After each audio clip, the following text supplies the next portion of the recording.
How Interpol's Nigerian security captured Nnamdi Kanu in Ethiopia. Hello, my wonderful people. We are all aware by now that the leader of the indigenous people of Biafra, IPOB, Nnamdi Kanu, is now in Nigeria. Yesterday, he was in court to face the charges that has been brought against him. He was in court to answer some very valuable questions. Nnamdi Kanu has been out of the country since 2017 when he was granted bail on trust to Senator Abaribi, but later jumped bail. You see, and since then he's been out of the country. He has been seen in Israel, and also he has gone to, places like he has been in the UK. The UK government, however, has given a statement saying that uh, Nnamdi Kanu was not, the British government did not give him up. As a matter of fact, he has been in the Great Britain for some time now. So let's get the details. How did it all really happen? Please don't forget to give us a thumbs up. Subscribe if this is your first time. God bless you. How Interpol's Nigerian security captured Nnamdi Kanu in Ethiopia. Fresh information made available to Politics Nigeria has detailed how the Nigerian government was able to capture the wanted leader of the indigenous people of Biafra, Nnamdi Kanu. According to the Wheel newspaper, Kanu was captured after Nigerian Attorney General Abubakar Malami wrote to the Ethiopian government through the Minister of Foreign Affairs, alerting them that Kanu is a wanted fugitive, was in their country. Kanu has been monitored by Nigerian government for some time now.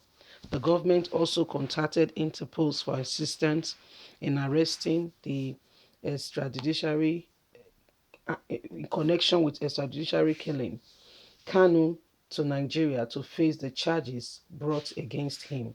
He was intercepted last week and immediately repatriated to Nigeria. Kanu was on Tuesday arraigned in court and remanded in DSS custody. His case was adjourned till July the 26th. It will be recalled that Kanu jumped bail in 2017 and has been in the run since. He is currently facing charges for treasonable felony, which carries the penalty of death. This and so many other is what Nnamdi Kanu is being accused of by the Nigerian government. Kanu initially has been with the British government, has been in England, but nothing was done.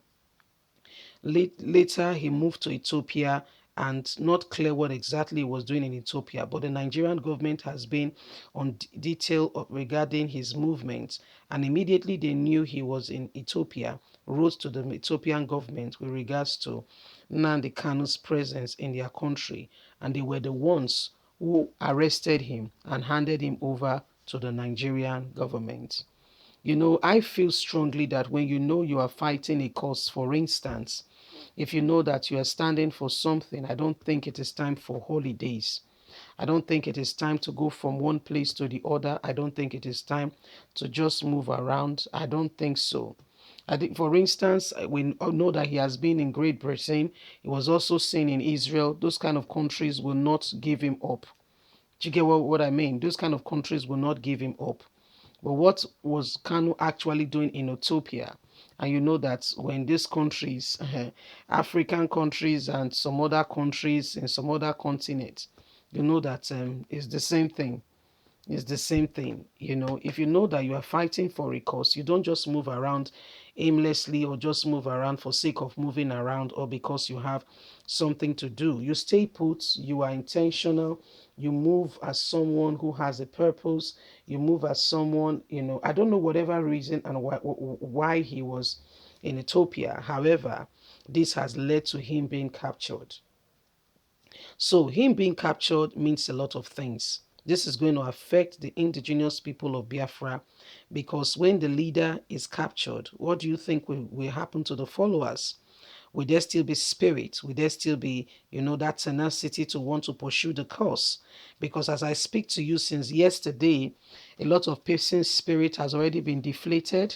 They cannot believe that Nnamdi Kanu has been captured. Seemingly, it feels to some of them like a spirit.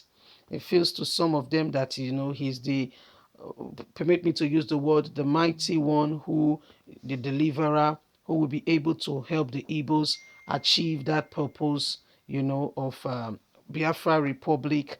And he has been fighting this cause from abroad.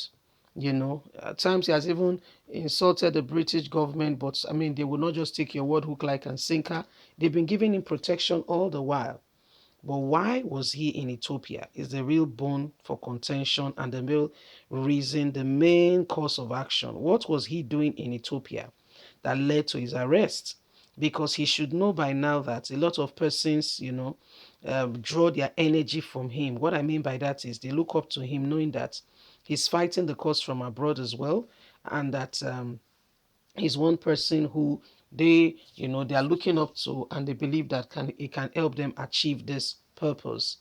But if you're being captured because you went to another country, I know that some of those countries, they are allies to Nigeria. Even the British is ally. However, they will not truncate human rights.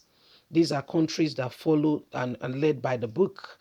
Countries like Ethiopia, do you think is a question, they have that integrity to protect you like the British government would do, that you went to their country for whatever reason you were there? And guess what? They are the ones who has given you up and has told your country, oh, Nigerian government, however, have been tailing him and have put security details on him. And so immediately he got there and they said, well, the guy we've been telling you about is in your country. Well, how can you help us? So don't worry, we'll capture him and give it back to you. You see, so these are some of the things that we actually have to look at. If you know you are fighting a cause, then you don't just join everybody, anybody, because you want to join people. You see, you stay put. Anyway, my people, I mean, it's beyond time for advice now. If there will ever, if there is any, Nnamdi Kanu, I would like to say that maybe some of the spirit of those who have been fighting this court has been weakened and dampened by the fact that Nnamdi Kanu has now been, arrested. Is in Nigerian government custody, and they don't know what next. That's the honest truth. Nobody know what next. He's facing charges, but what next?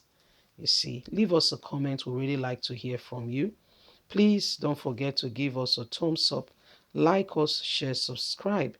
Click on the notification button so you can get all our latest news. God bless you. Have a good day. Bye for now.